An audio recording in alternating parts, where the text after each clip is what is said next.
Okay, today we are going to discuss about the Swami Vivekananda and his complete collection, and we are going to complete this book as time proceeds, as we have a time to go with it.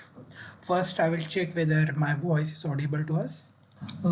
As time proceeds, as okay, so my voice is completely audible to everyone, right? Okay, the book is was very simple. It is a collection of all the books which are given by Swami Vivekananda, and we are going with the section of preface, the first book, which is the volume one, and we will comment on some preface, introductions, and all the stuff. Let's go. Okay, the preface says that this book is basically the compilation of all Swami Vivekananda's spiritual insights and the teachings, and he is a key figure in the introduction of Indian philosophies of Vedanta and Yoga to the Western world. That is, everybody knows that it's a very significant contribution we have seen in the world. Okay, and is credited with rising the interfaith awareness and bringing the Hinduism to the status of a major world religion during the 19th century. He was the major force in the revival of Hinduism in India and contributed the concept of Indian nationalism as a tool to fight against the British Empire in the colonial India. Born into the aristocratic Bengali Kayastha family in Kolkata in 1863, Narendranath Datta Vivekananda was inclined towards spirituality. He was influenced by his guru Ramakrishna, from whom he learned that all the living beings were the embodiment of a self divine, and therefore service to the God could be rendered by the service to the humankind. He decided to attend the World Parliament of Religions in order to spread his words in the West, which was scheduled to be held in Chicago in 1893.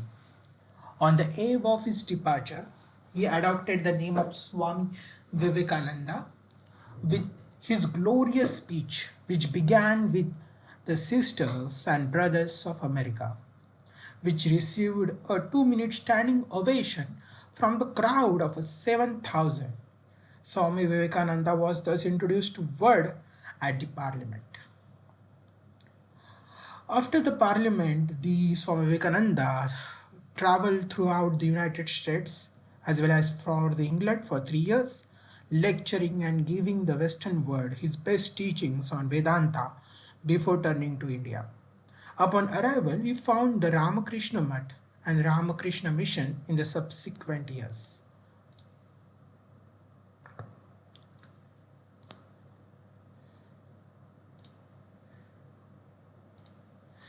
He spent his rest of his life teaching and guiding the people towards the spiritual path.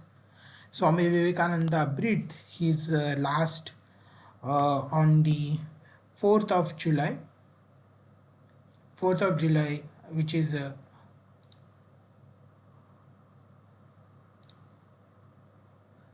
4th of July in 1902 at the age of 39 while meditating according to his disciples. And Vivekananda attained the Mahasamadhi and fulfilling the prophecy of not living for 40 years and leaving behind the lasting legacy, inspiring millions of people around the world.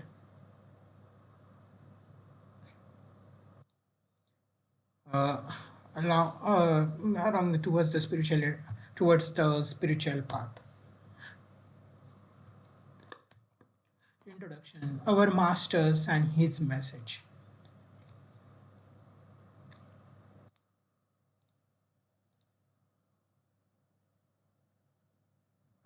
Why the picture quality is so low, I guess?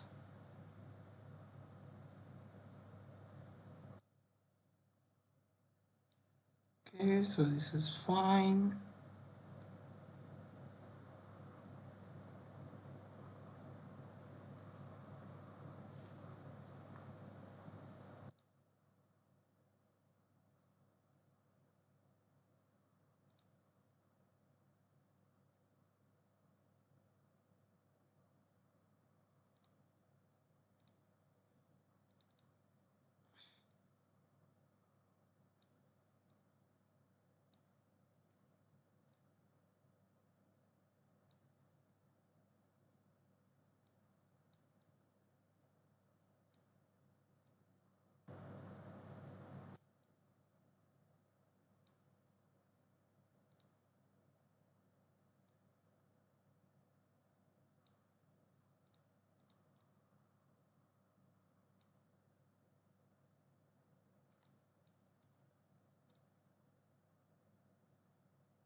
Okay, so first let's go start with the introduction section. Our masters and his message. In the four volumes, basically there are four volumes of it. Nine volumes, now in the total nine volumes, the works of Swami Vivekananda, which are composed to the present edition. We have what is not only gospel, the word at large, but also own children, the charter of a Hindu path. What the Hinduism needed amidst general disintegration of a modern era was a rock where she could lie at anchor, and an authoritative utterance in which she might recognize herself. And this was given to her in the words and writings of Swami Vivekananda. Basically, what happens in the Hinduism, there is a lot of ways you can understand the religion, and but there are so many Puranas, Bhakti Yoga, and lot of books, like there is a extract of Bhagavad Gita as well. So all the works needed to be considered into the one part, and you have to understand in your way. And there are so many people have written their abstract based on the books you have. Like there is only one Bhagavad Gita, but there are numerous books still now written on the Bhagavad Gita based on the information it has. So this is all the compilation of a work of Swami Vivekananda. For the first time in history, as we have been elsewhere, Hinduism itself forms the subject of generalization of a Hindu mind of a highest order. Okay, the Hinduism itself forms the subject of generalization of Hindu mind of the highest order. So it considered the Hindu of a mind of highest order. For the ages came a Hindu man who would verify, a Hindu mother would teach her children what was the faith of their ancestors, will turn the pages of these books for assurance and light.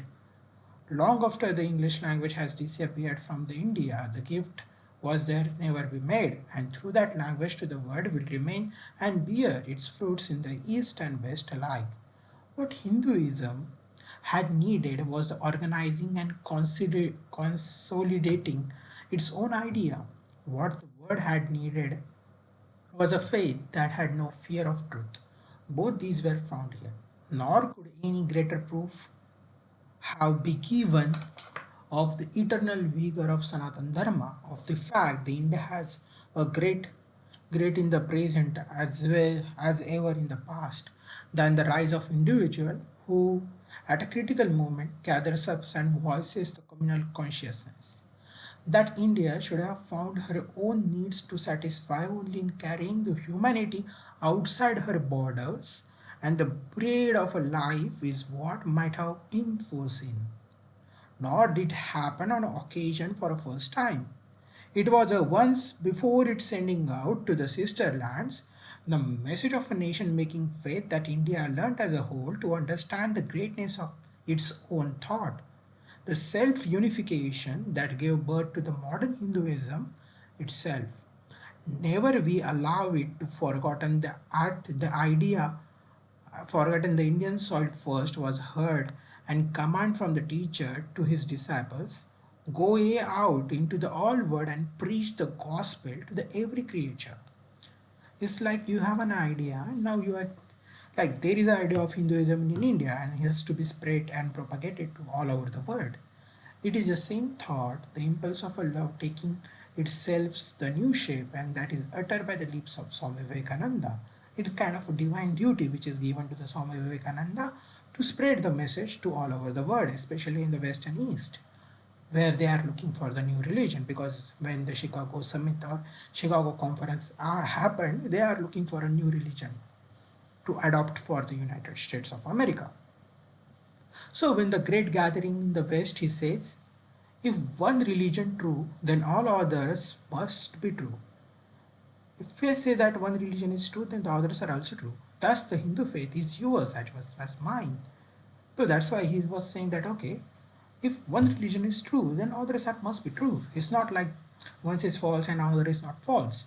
And again, the amplification of the same idea, we Hindus do not merely tolerate. We unite ourselves with every religion, praying in a mosque of a Muhammadan, worshipping before the Zoroastrian, and kneeling to the cross of Christian. We know that all the religions alike, from the lowest fetishism to the highest absolution, are but only many attempts of a human soul to grasp and realize the infinite. So we gather all those flowers and binding them together with the cord of love, make them into wonderful bucket of worship. To the heart of this speaker, none was foreign or alien. For him, there existed only humanity and truth.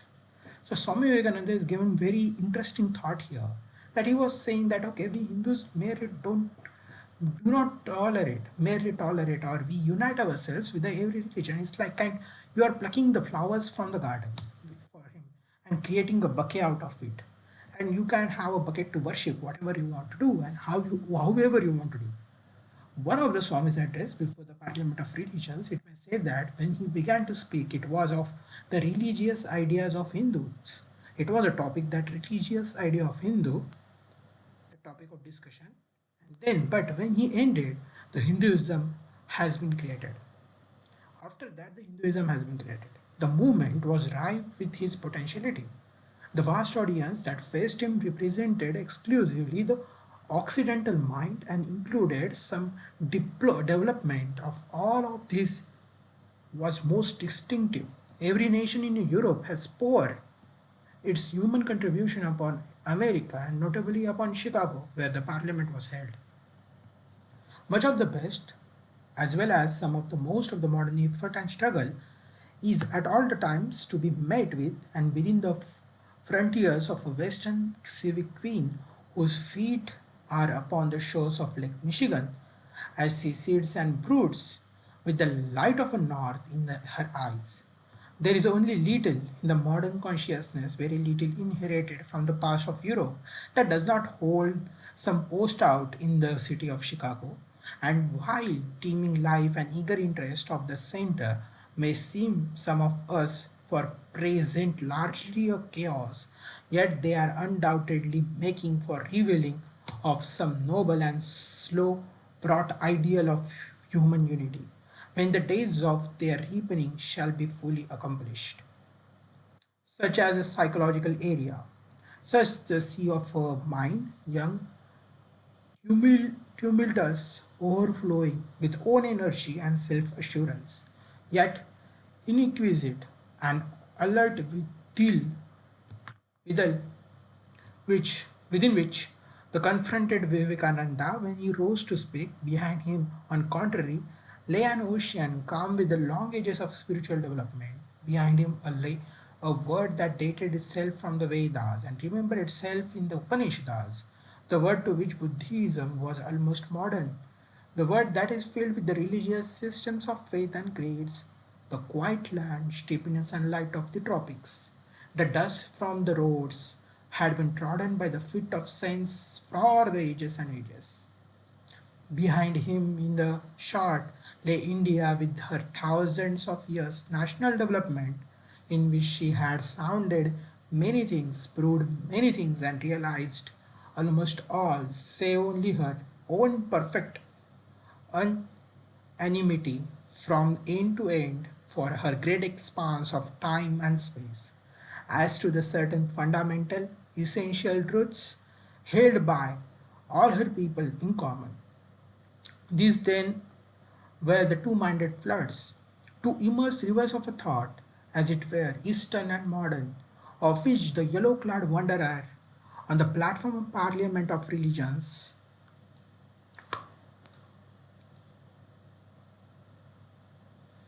Parliament of Religions from the movement, from the point of confluence and the formation of the common basis of Hinduism was inevitable result of a shock of their intact in the personality or impersonal.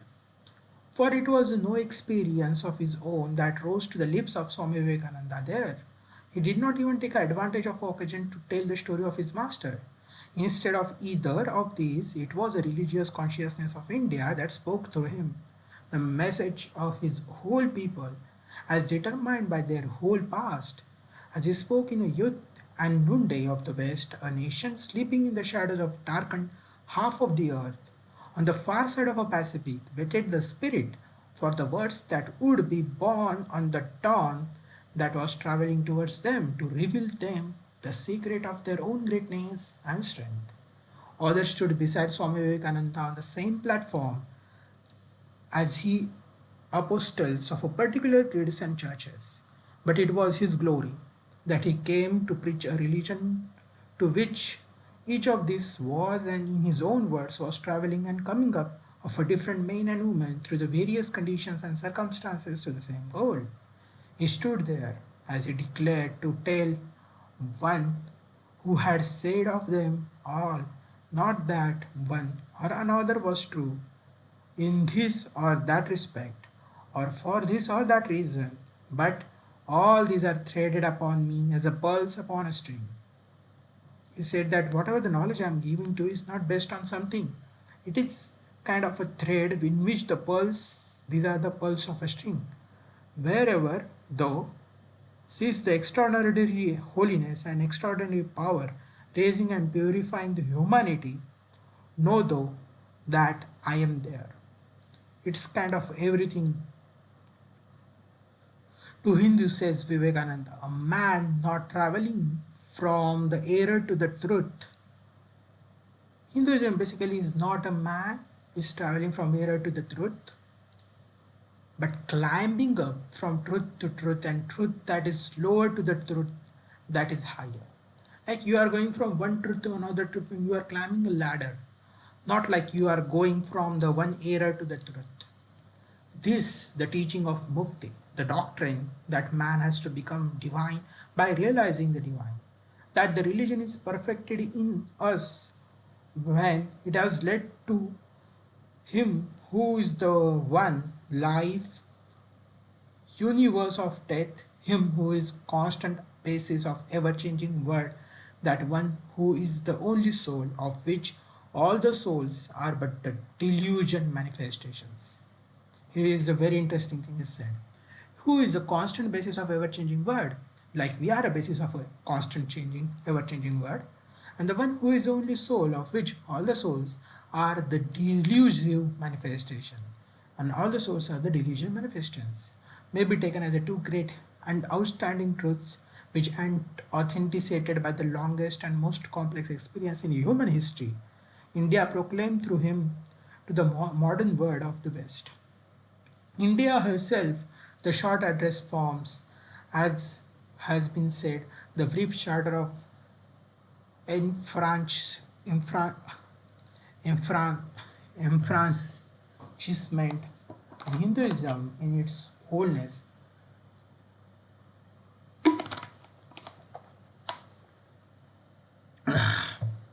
The speaker bases on the Vedas, but he spiritualizes our conception of the word even while he utters it. To him, all that is true is Veda. By the Vedas, he says, by the Vedas, no books are made. They mean accumulated treasury of a spiritual law discovered by the different persons in different times. Basically, it's kind of informations you are giving to your disciples. Like no books are meant. Books. Why we are writing a books? Because you wanted to accumulate some information in a spiritual law and given to the another persons in different times. Accidentally, he discloses his conception of a Sanatana Dharma from the high spiritual flights of a Vedanta philosophy, of which the latest discoveries of a science seems like echoes to the lowest ideas of idolatry, with the multifarious mythology, the agnosticism of the Buddhists, and atheism of the Jain, each and all have a place in Hindu's religion. Here we are clearing the everything, the whatever we have a problem nowadays as well. Most of the time it is asked that okay, why the Hindus are like have the many gods and they worship all of them. But he says that everything is included in the Hindu's religion, from the spiritual flights of Vedanta philosophy, the latest discoveries of a science, like it kind of echoes to the lowest ideas of idolatry with the multifarious mythology, and agnosticism of the Buddhists and atheism of the Jains. Each and all have a place in Hindu's religion. So it's kind of inclusive of Buddhism as well as Jainism. To his mind, there could not be any sect, no school, no sincere religious experience experience of the Indian people. However, like the application, it might seem to an individual that might rightly be excluded from the embrace of Hinduism. And one of the Indian brother church, according to him, the distinctive doctrine is that Ishada, Ishtadaivata is a right of each soul to choose its own path and to seek the God in own way. No army then carries the banner of so wide as the empire of Hinduism thus defined. For her spiritual goal is a finding a God. Even so, her spiritual rule is a perfect freedom of every soul to itself. Yet, would not this inclusion of all and this freedom of each be glory of Hinduism that it is, were it not for her supreme call of a sweetest promise?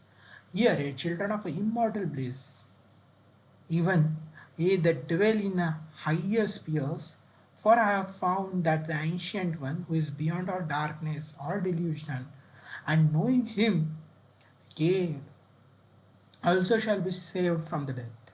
Here it is a word of a sake for which all the rest exists and has existed.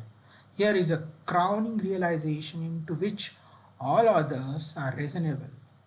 When in his lecture, The Work Before Us, Swami-Vivekananda urges all to aid him in building a temple wherein every worshipper in the land can worship, a temple whose shrine shall contain only the word Om. And there are some of us who catch in utterance of a glimpse of still greater temple, India itself, the motherland, and she already exists. See the paths not of Indian churches alone, but of all humanity converging there at the foot of a sacred place wherein the set symbol is no symbol, the name that is beyond all sound. Om. It is this, not away from it, that all the paths of worship and all the religious systems led India at one with the most Puritan paths of the word in her declaration that progresses is from sin to unseen, from menu to one, from the low to high, from form to formless, never in reverse direction. She differs only in having the word of sympathy and promise for every sincere conviction, wherever and whatever it may be, as a constituting a step in a great accent. The Swami Vivekananda would have been less than he was and had anything in this evangel of Hinduism been his own, like Krishna of the Gita, like Buddha, like Shankaracharya, like the great teacher that Indian thought has known, his sentences are laden with quotations from the Vedas and Upanishads. He stands merely as a revealer and interpreter of to the India of the treasures that she herself possesses in herself. The truth he preaches would have been as true and had he never been born. Nay more, they would have been equally authentic, and the difference would have lain in their difficulty of access, in their want of a modern cleverness and incisiveness of the statement, and their loss of mutual coherence and unity. Had he not lived, and texts that today will carry the bread of the life to the thousands might have reminded that obscure disputes of the scholars. He taught with authority, and not the one of the pundits. He himself has plunged to the depths of realization he preached, and he came back like Ramanujana, Ramanuja, only to tell its secrets to pariah and outcast the foreigner. And yet his statement that his teachings holds nothing new is not absolutely true. It must never be forgotten that it was the Swami Vivekananda who, while proclaiming the sovereignty of Advait philosophy, as including that experience in which all is one without a second, also added to the Hinduism the doctrine that Daivat, Dvaita, Vishtadvaita, Advaita are the three phases. Vishishtadvaita, Dvaita, Vishishtadetva, Advaita are the three different phrases or the stages in a single development of which the last name constitutes the goal. This is the part and parcel of a still greater and more simple doctrine that many and the one are the same reality perceived by the mind at the different times and at different attitudes, or as Sri Ramakrishna expressed the same thing, God is both with the form and without form, and he is that which includes but form and formless. So there is a misconception in most of the religions that why are you worshipping the human form or whatever the form you want to worship. Then God is kind of a form you want, whether you want to worship him or like he's kind of form to formless, or he may be like kind of a maybe form or without form. It is which adds his crowning significance to the master's life, or for here he becomes the meeting point not only to the east and west but also the past and future. If many and one be indeed the same reality, then it is not all the modes of worship alone, but equally all modes of work, all modes of struggle, all modes of creation, which are the path of realization. No distinction henceforth between the sacred and secular. To labor, to labor, to labor is to pray, to conquer is to renounce, and life is itself a religion. To have and to hold the stern thrust as a quiet and to avoid. This is the realization which makes the Swami-Vivekananda the great preacher of a karma, not as a divorced form, but expressing the jnana and bhakti. To him, the worship, the study, and the farmland and the fields are as true and fit scenes of meeting God with the man as the sail of a monk or a door on the temple. To him, there is no difference between the service of a man and worship of God, between the manliness and the faith, between the true righteousness and the spirituality. All his words, from one point of view, read the commentary upon his saintal conviction, art, science, and religion.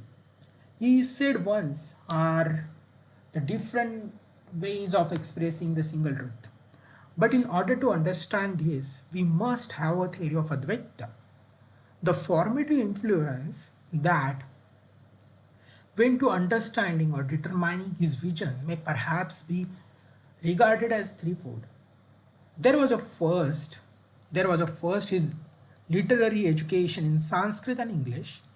The contrast between the two worlds thus opened to him the carried with the strong impression of a particular experience which formed the theme of Indian sacred books. It was evident that this, if true at all, had not been stumbled upon by the Indian sages, as some others in kind of incident. Rather, was it is the subject matter of a science, the object of a logical analysis that shrank from no sacrifice which the pursuit of truth demanded. In his master Ramakrishna Paramhamsa, living and teaching the temple garden,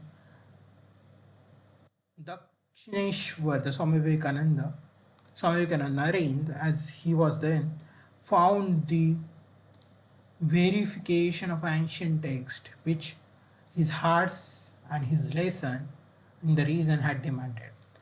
Here was the reality of which the books only brokenly described.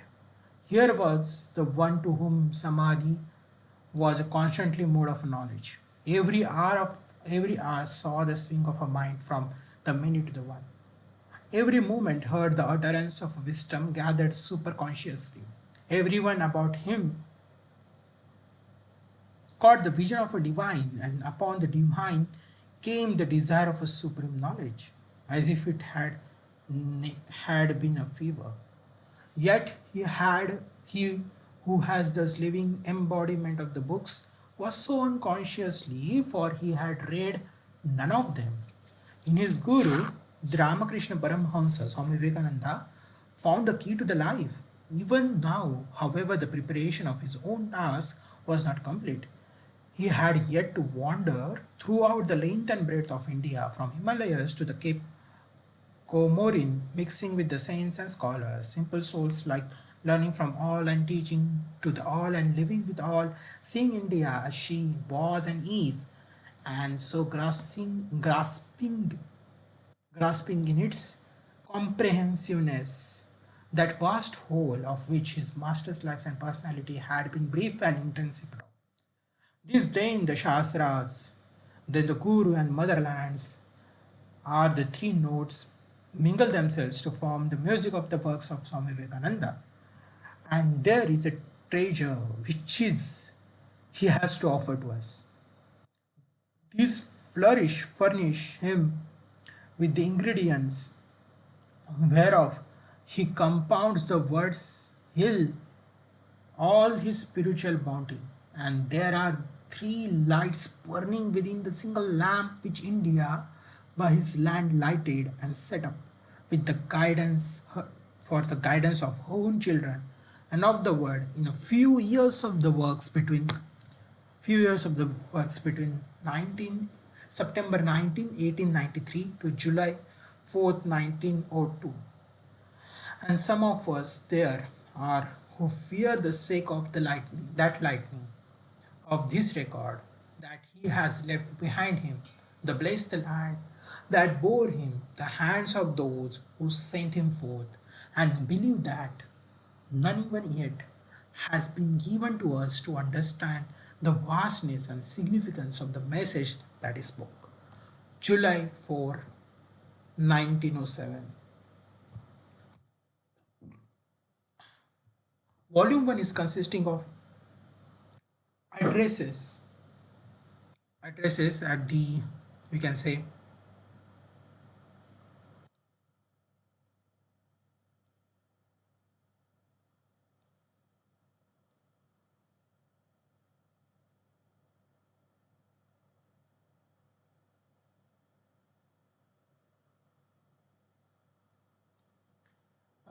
addresses of the religions, Karma Yoga, Raja Yoga, and lectures and discussions. Then addressed the parliament, the response to the welcome, disagree paper on Hinduism, religion not carrying the need of India, Buddhism, fulfillment of Hinduism, address at the final session. Okay, so we are going to start with the first section where he goes and give the lectures to the Chicago or something.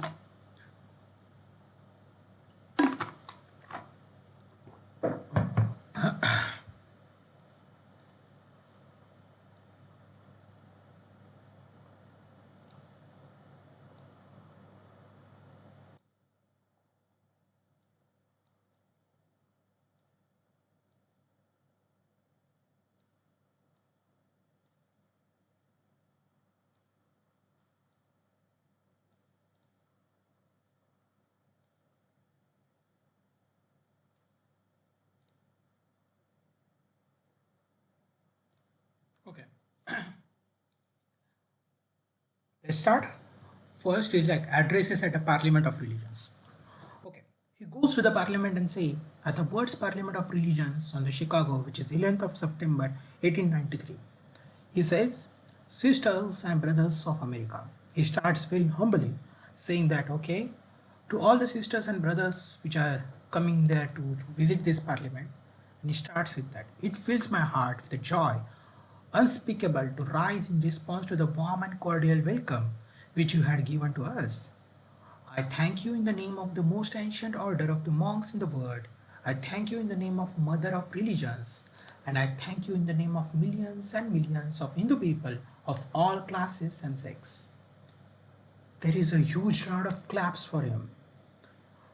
My thanks also to some of the speakers on this platform who, referring to delegates from the Orient, have told you that these men from far off the nations may well claim the honor of peering the different lands the idea of toleration.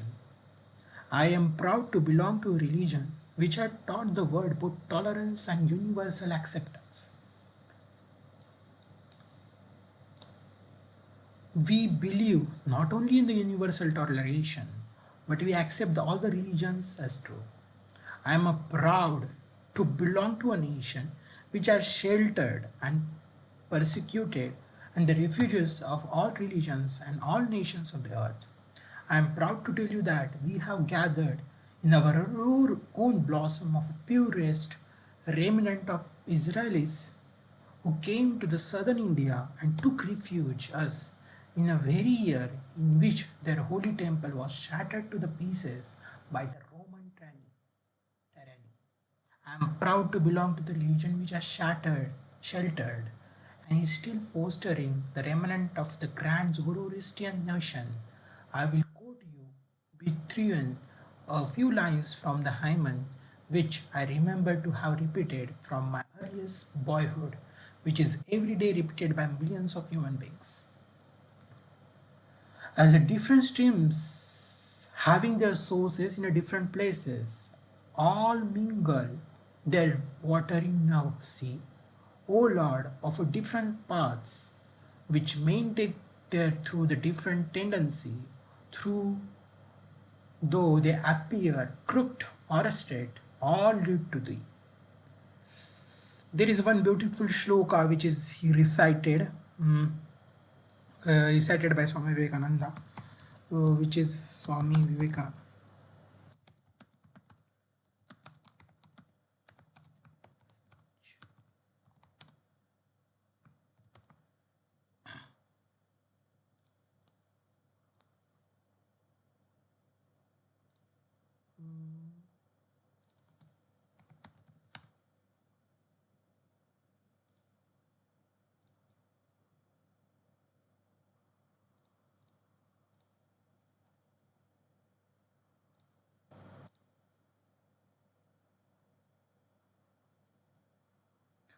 Okay, so it was a very beautiful shloka. It's called as Karag nahi.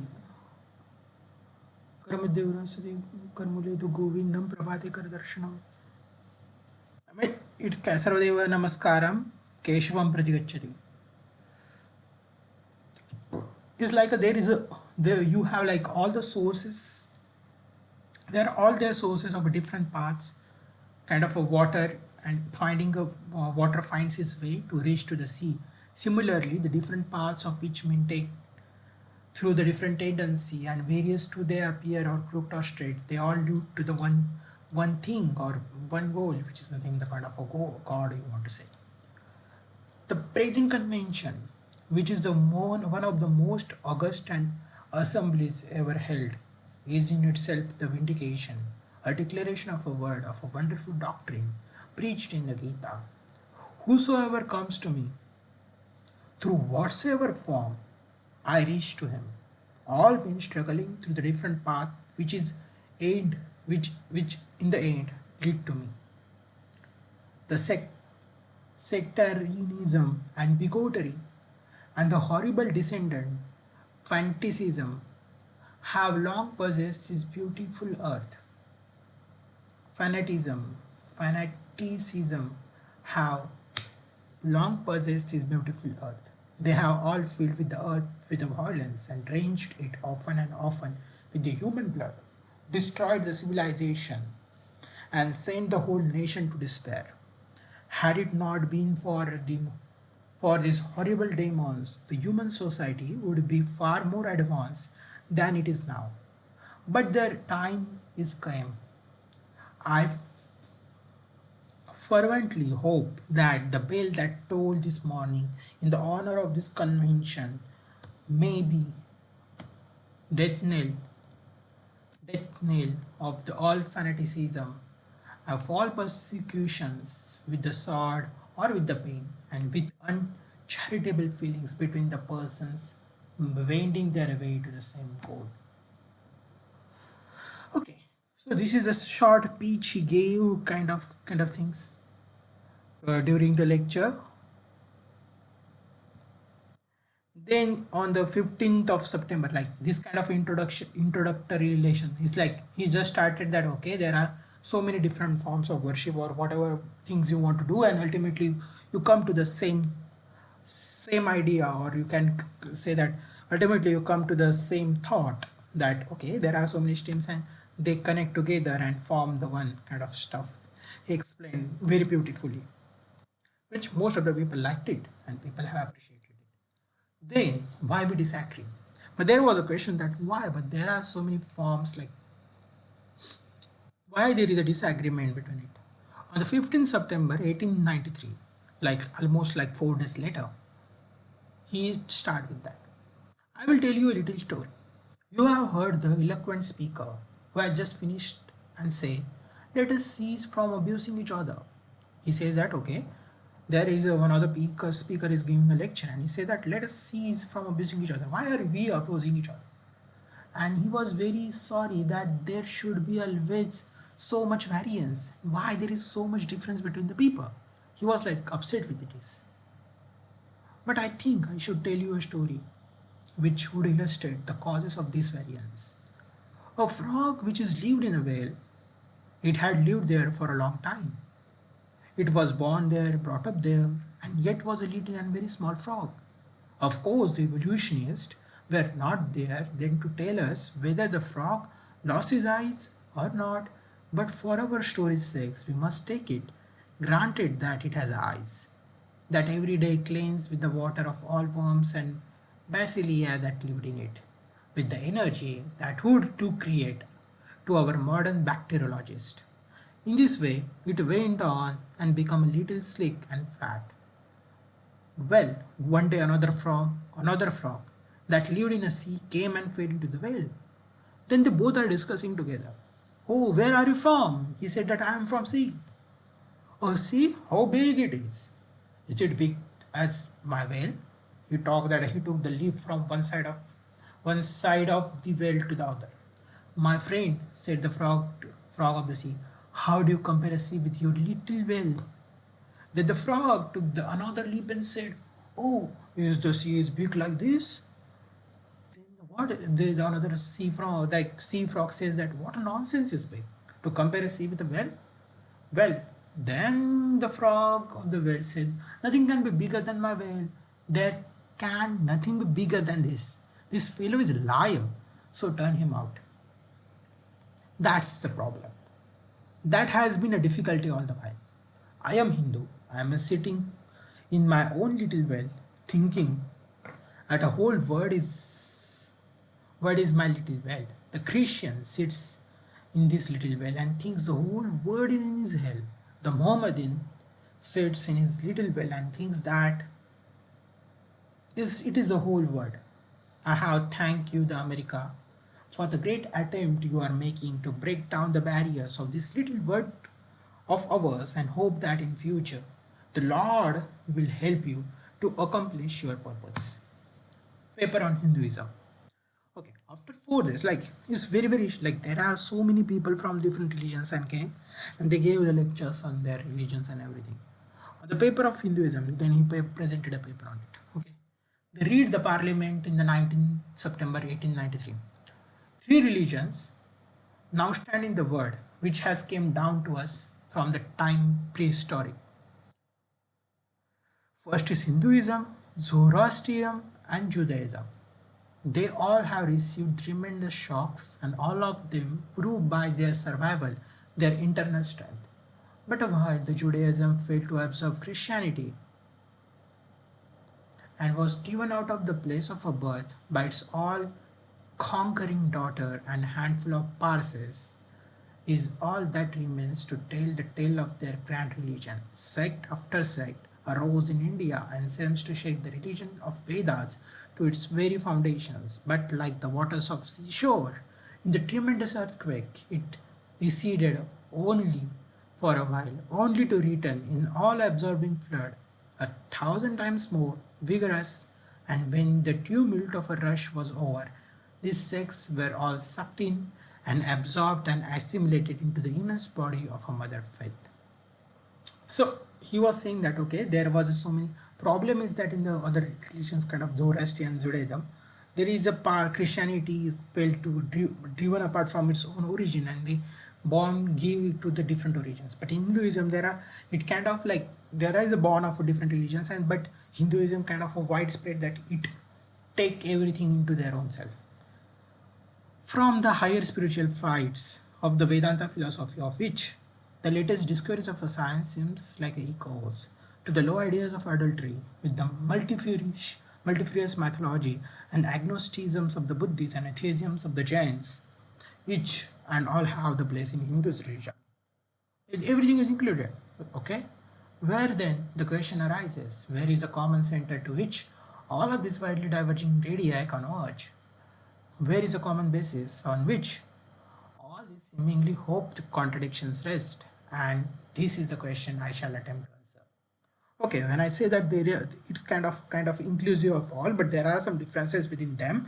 So what are the reasons behind it, or like why there are so many, why there is differences in between them? He tried to answer that question. The Hindus have received the religion through the revelation.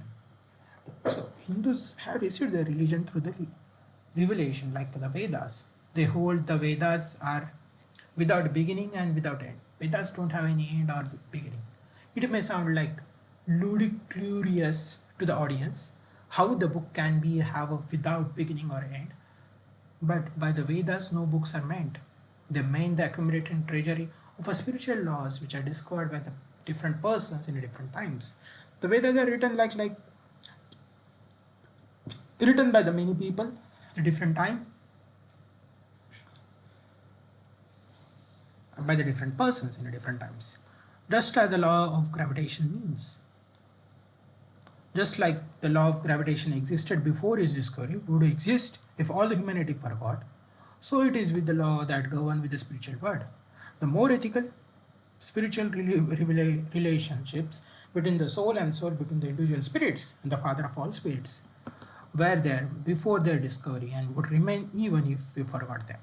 The discoveries of the laws are called rishis. Whoever discovered these laws are basically the rishis, and we honor them as a perfected beginnings. I am glad to tell this audience that some of the very greatest of them were women. Here it may be said these laws as the laws may be without end but must have had a beginning. The Vedas teaches the creation is without beginning or end. The science is said to have proved that some of the total cosmic energy is always constant. And then, if there was a time when nothing existed, and where was all manifested in? Where was that all manifested energy? Exactly.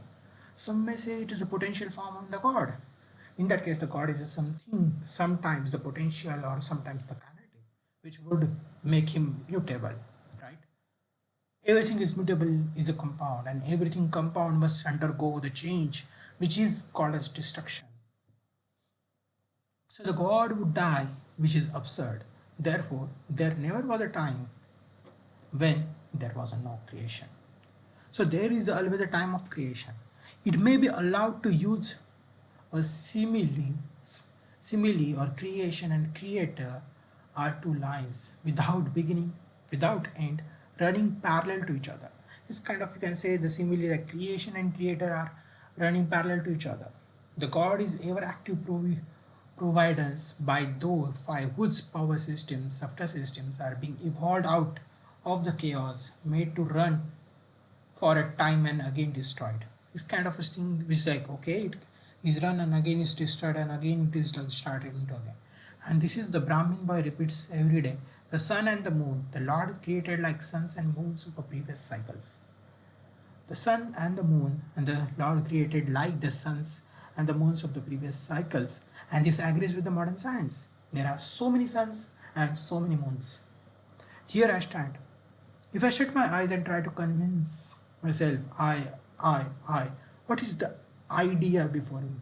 The idea of a body, am I, then nothing but a combination of material substances. According to science, I am a combination of material substances. The Vedas declare, no, I am a spirit which is living in a body. I am not the body. The body will die, but I shall not die. Here I am in this body. It will fall, but shall go on living. I had also the past. The soul was not created. For the creation means a combination, which means a certain future of dissolution. If then the soul was created, it must die. Some are born happy, enjoy the perfect health, with a perfect body, the mental vigor, all wants supplied. Others were born miserable. Some are without hands or feet. Others again are idiot, only drag on a wrench existence. Why, if they all are created? Why does just the merciful God create one happy and another unhappy? Why is he so partial? Nor would it main matters in the least to hold that who are miserable in this life will be happy in the future ones. Why would a man miserable even here in the reign of just and merciful God? In the second place, the idea of a creator God does not explain the anomaly but simply expresses the cruel fiat of all powerful beings. There must have been causes and then before his birth to make a man miserable or happy, and those were are his past actions. Are not all the tendency of the mind and the body accumulated for by the inherited aptitude? Here are all the two parallel lines of existence, one of the mind and other for matter. If the matter and its transformation answer for all we have, there is no necessity for supposing the existence of a soul. But it cannot be proved that the thought has been evolved out of matter, and if the philosophical monism is inevitable, the spiritual monism is certainly logical, and less a desirable man materialistic monoism, but neither this necessarily here. We cannot deny that the bodies acquire the certain tendency from the hereditary. We cannot deny, right? It is comes from hereditary, like from the parents or something. But those tendencies only mean a physical configurations through which the peculiar mind alone can act in a peculiar way, and there are the other tendencies peculiar to the soul caused by his past actions. And the soul with a certain tendency would by the laws of affinity take a birth in a body which is the fittest instrument for the display of that tendency.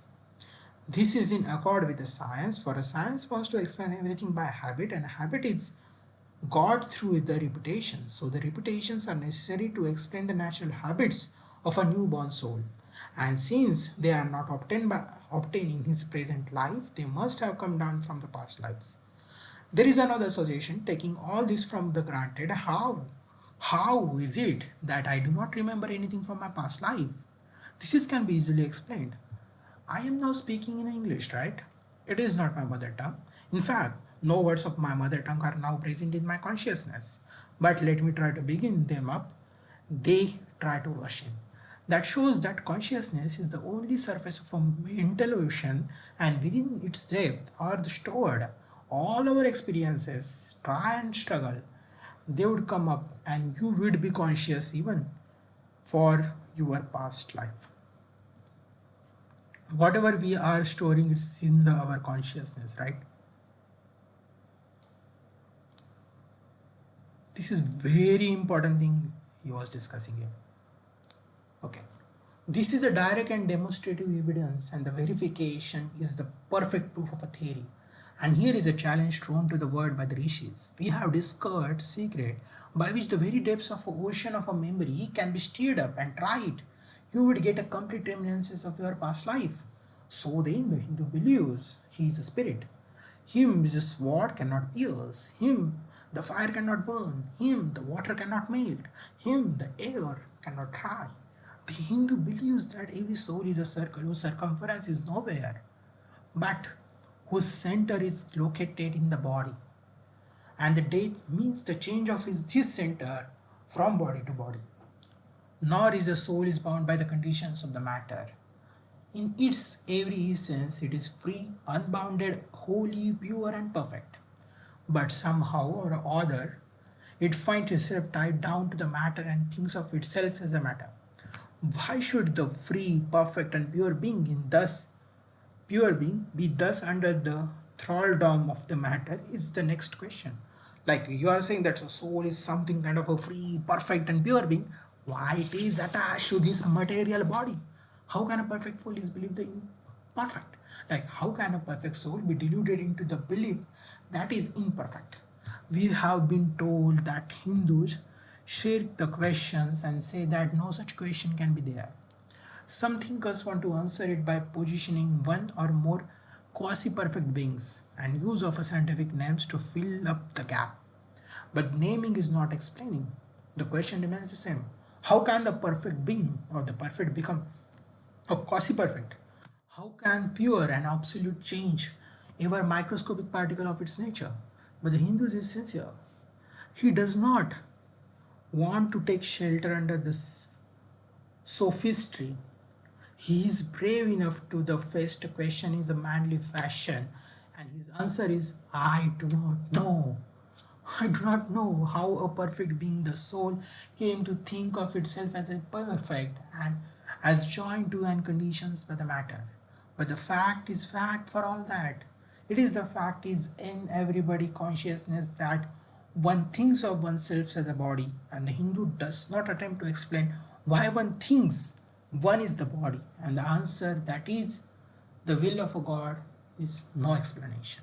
There is nothing more than what the Hindu says, I do not know. Well, then the human soul is eternal and immortal, perfect and indefinite. Depth means only the change of a center of a body to the another. The present is predetermined by his past actions and the future by the present. The soul will go on evolving up or reverting back from birth to birth, death to death. And but here is another question. Is a man a tiny boat in a tempest?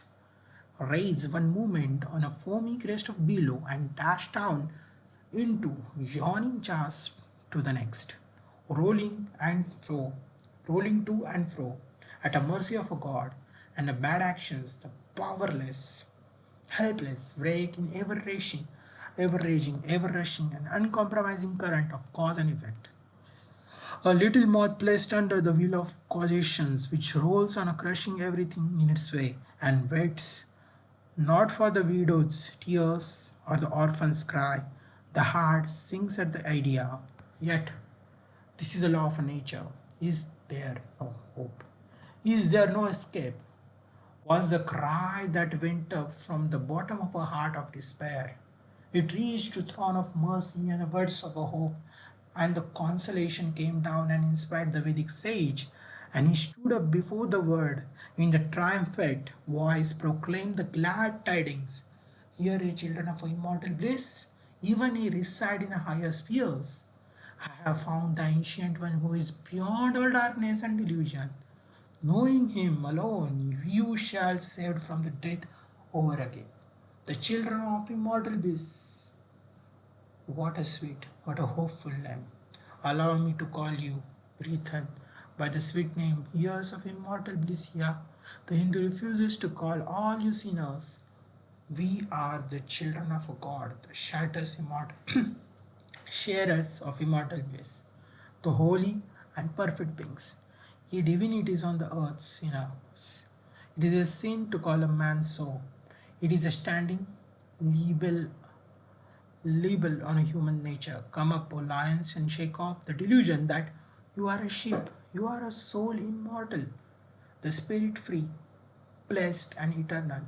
Ye are no matter, ye are not bodies. Matter is your servant, not you the servant of matter. Thus it is the Vedas proclaim, not dreadful combination of unforgiving laws, not endless prison of cause and effect, but that is the head of all of these laws. In and through the every particle of a matter and force stands one, by whose command the wind blows, the fire burns, the cloud rains, the dead stalks on the earth. What is his nature? What what is his nature? He is everywhere, pure, formless, almighty, all merciful. Thou art our Father, thou art our mother, thou art our beloved friend, thou art the sources of all strength, gives us strength, thou art he that breathes the burden of universe. Help me bear the little burden of this life. Thus sang the rishis of Vedas how to worship him through love. He is to be worshipped, he is to be worshipped as the one beloved and dearer than anything else in this and next life. Everything in this and next life. This is the doctrine of a love declared in Vedas, and let us see how it is fully developed and taught by Krishna, whom the Hindus believe to have been the God incarnate on the earth. He taught that a man ought to live in this world like a lotus leaf. You have to live in this world like a lotus leaf which grows in a water but never moistened by the water. So the man ought to live in this world, his heart to the God and his hands to work. Like he has to give the heart to the God and his hands to the work. It is good to love the God for a hope of reward in this or next world, but it is better to love the God for the love's sake. And the prayer goes, Lord, I do not want wealth, nor children, nor learning. If it thee will, I shall go from birth to birth. Grant me this, that I may love thee without the hope of reward. Love unselfishly for a sake, love's sake. Once disciples of the Krishna, then the Emperor of India, was driven from his kingdom by his enemies and had to take the shelter with the queen in the forest of Himalayas. There one day the queen asked him how it was that he, the most virtuous of the men, should suffer so much misery. Yudhishthira answered, Beloved my queen, Himalayas,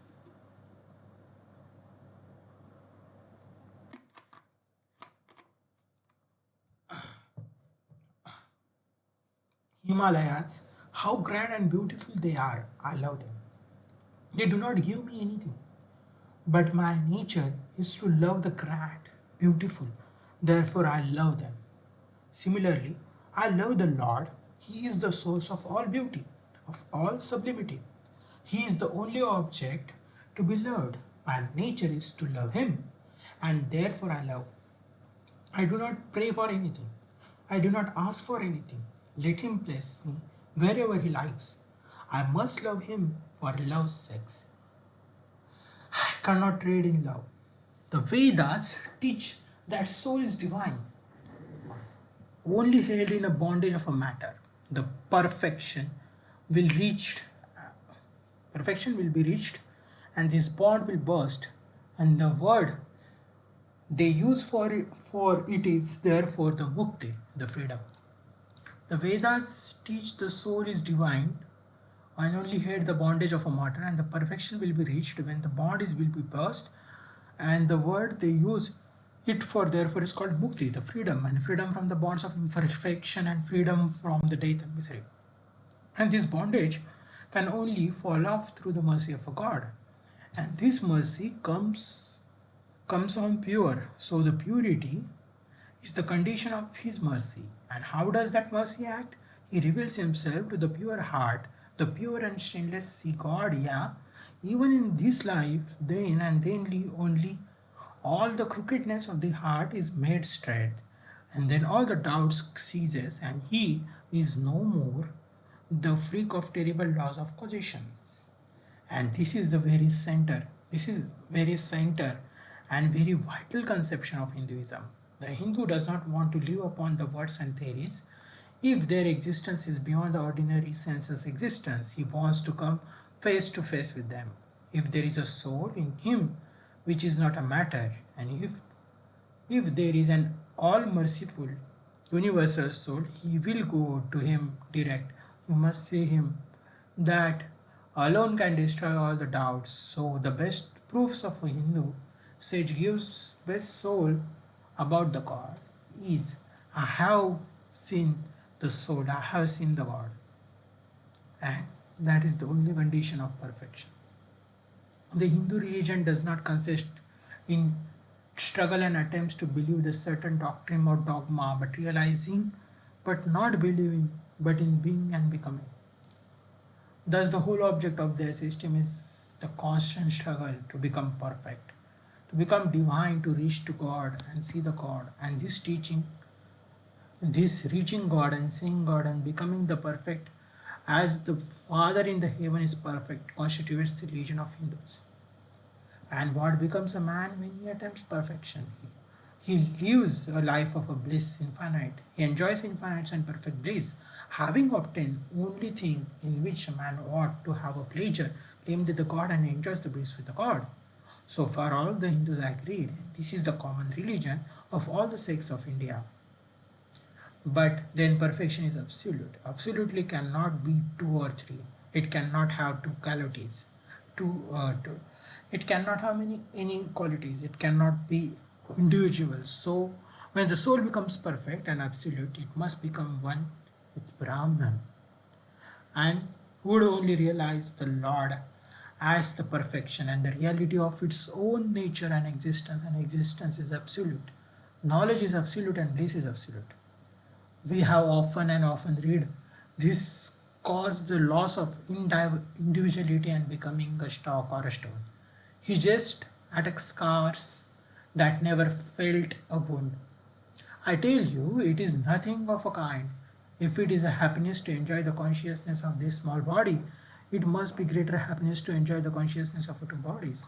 The measure of happiness increases with the consciousness of increasing number of bodies. The aim and ultimate happiness being reached when it becomes the universal consciousness. Therefore, to gain the infinite universal individuality, this miserable little prison individuality must go. Then alone with the death ceases. When I am alone with the life, then alone can misery cease. When I am one with the happiness itself, then alone with all errors cease. When I am the one with the knowledge himself. And this is the necessary scientific conclusion. The science has proved to me that the physical individuality is a delusion. That the really my body is one little continuously changing a body in an unbroken ocean of a matter. Advaita. Unity is a necessary conclusion with all other counterpart of the soul.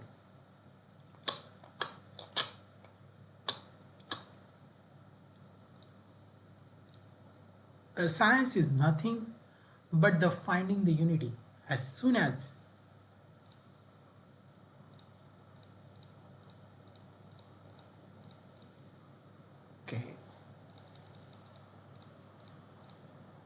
science is nothing but finding the unity. As soon as the science would reach the perfect unity, it would stop from the further progress because it would reach to its goal. Thus, the chemistry could not progress further.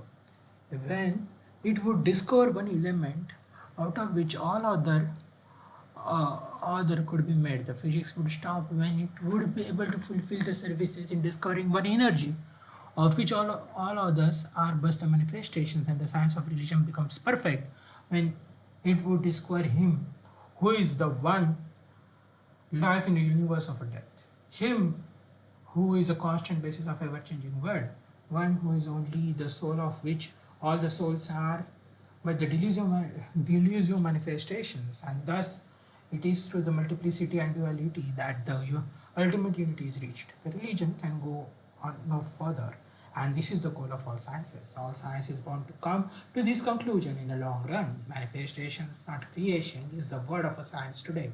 The Hindu is only glad that what he has been cherishing in his blossom of the ages is going to be taught in more forcible language and with the further light from the latest conclusions of the science. This descent we now from the aspirations of philosophy to the religion of ignorance at the very outset. I may tell you that there is no polytheism in India. In every temple, if one stands and by listens, one will find the worshippers applying the attributes of the God, including the omnipresence, to the images. It's not polytheism, nor would the name of henotheisms explain the situation. The rose called by the other name would smell as a sweet. The rose called by the other name would smell as sweet. The names are not explanations. I remember as a boy hearing the Christian missionaries preach to the crowd in India that among all the sweet things he has telling them was that if he gave the blow to their idol with the sticks, what could it do? One of his hearers sharply answered it, if I abuse your God, what can he do? You would be punished, said the preacher, when you die. So my order will punish you when you die, retorted the Hindu. The tree is known by its fruits. When I seen the amongst them that call the adulterers men like whom immortality and spirituality and the love I never seen anywhere. I stop and ask myself, can a sin beget holiness? The superstition in great enemy of a man, but the bigotry is worse. Why does the Christian goes to the church? Why does the cross? Why is the cross holy? Why is the face turned towards the sky in a prayer? Why are there so many images of a Catholic church? Why are so many images in the minds of a Protestants when they pray? My, my brethren, we can no more think about anything without a mental image that we can live without breathing. By the law of association, the material image calls up the mental idea and vice versa. And this is why the Hindus uses the external symbol when he worships. He will tell you it helps to keep him mind fixated on being to whom he prays. He knows as well as you do the image is not a god, it is omnipresent. It is not omnipresent. But after all, how much does omnipresence mean to almost to the whole world? It stands merely as a word, a symbol. Has the god superficial area? If not, when we repeat the word omnipresent, we think of extended sky or of space, and that's all. Okay, as we find somehow or the other, by the laws of our mental constitution, we have to associate our ideas of infinity with the images of a blue sky or a sea.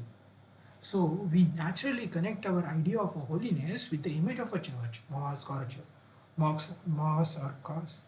The Hindus have associated idea of a holiness and purity of the truth, omnipresence with such other ideas with the different images and forms. But with this difference, that while some of the people devote their whole lives to their idol of a church but never raise higher because for them religion means intellectual assent to certain doctrines and doing good to their fellows, and whole religion of a Hindu is centered in the realization. Man is to become divine by realizing the divine. The idol or temple or churches or books are the only supports, the helps or of his spiritual childhood, but on and on he must progress. He must not stop anywhere. External worship, material worship, say the scriptures, is the lowest stage. Struggling to rise high, the mental prayer is to next stage. But the highest stage is when the Lord has been realized.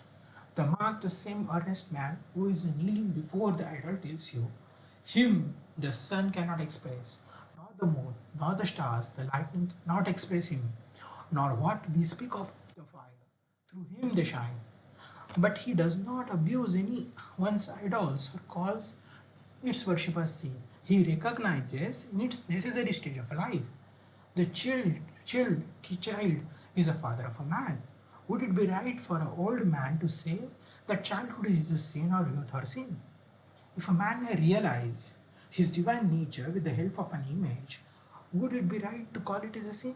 Nor even when he passed that stage, should he call it as an error?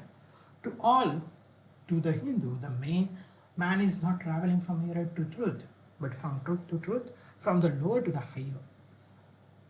To him, all the religions, from the lowest fetishism to the highest absolutism, mean so many attempts of a human soul to grasp and realize the infinite is determined by the conditions of its birth and association, and each of these marks a stage of a progress, and every soul is a young eagle soaring higher and higher and gathering more and more strength till it reaches to the glorious sun. The unity in a variety is a plan of nature, and Hindus have recognized it. Every other religion lays down a certain fixed dogmas and tries to force the society to adopt it. It places before the society only one code, which must fit Jack and John and Henry all alike. If it does not fit John and Henry, he must go without the coat to cover his body.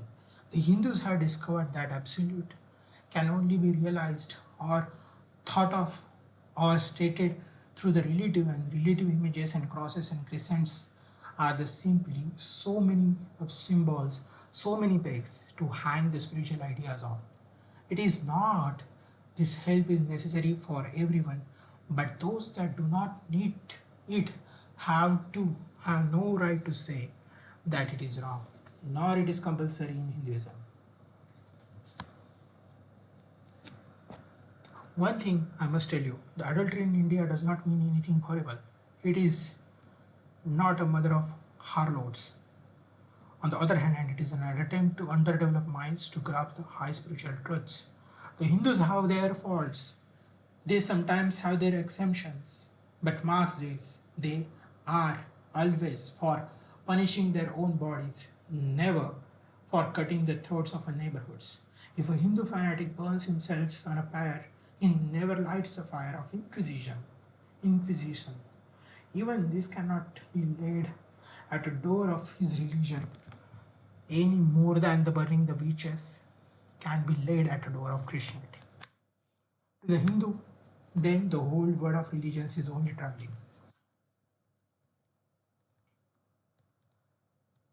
To the Hindu, then the whole word of religion is only traveling, coming up to the different men and women through the various conditions and circumstances to the same goal. Every religion is only evolving God out of the material man, and the same God is the inspirer of all of them. Why then there are so many contradictions? There are only apparent, says Hindu. The contradictions are came from the same truth adapting itself and its varying the circumstances of the different natures. It is the same light coming through the glasses of different colors, and these little variations are necessary for the purposes of adaptations. But in the heart of everything, the same truth reigns. The Lord has declared to the Hindu in his incarnation as Krishna, I am in every religion as a thread through the string of a pulse. Wherever thou seest extraordinary holiness and extraordinary power rising and purifying humanity, know thou that I am there. And has been the result. I challenge the world to find throughout the whole system of Sanskrit philosophy, and such expressions as that of Hindu alone will be saved and not others. Says Vyasa, we perfect the main even beyond the pale of our caste and creed. One thing more, how and then can the Hindu, whose whole fabric of thought centers in a god, believe in Hindu Buddhism, which is agnostic, or Jainism, which is atheistic? The Buddhists or Jains do not depend upon God, but the whole force of their religion is directed to the great central truth in every religion, to evolve the God out of a man. They have not seen Father, but they have seen a Son. And he that had seen the Son had seen the Father also. This brief in short the sketch of religious ideas of Hindus. The Hindu may have failed to carry out his plans, but if there is ever to be a universal religion, it must be one which will have no location in the place or a time, which will be infinite, like a God, it will preach, and whose sun will shine upon the followers of Krishna and Christ, or saints or sinners alike, which will not be Brahmanic, Buddhistic, Christian, or Mohammedan, but some of all of these, and still have the infinite space for development, which is the Catholicity will embrace in its finite arms and find the place for every human being, from the lowest groveling savage, not for remote from the brute, to the highest man towering by the virtues of his head, heart almost above the humanity, making the society stand in awe of him and doubt of his human nature. It will be the religion which will be no place for persecution and intolerance of its polity, which is recognized divinity in the every man and woman, whose whole scope and whole force will be created in aiming or aiding the humanity to realize its own true and divine nature. Offers this religion, and all of the nations will follow you. Ashoka's council was a council of Buddhist faith. Akbar's, though more to the purpose, was only the parallel meeting, and it was reserved for America to proclaim all the quarters of the globe that Lord is in every religion. May he who is a Brahman of Hindus, Ahura Mazda of Zoroastrians, Buddha of Buddhists, Zeus of Jews, and Father in heaven of Christians, give strength to you carry out your noble idea. The star arose in the east. It travelled steadily towards west, sometimes dim, sometimes effulgent, efflul- effulgent, till it made a circuit of a world. Now it is again rising on a very horizon of the east. The borders of Sanspo, the thousandfold more effluent than it ever been before. Hail Columbia, motherland of liberty.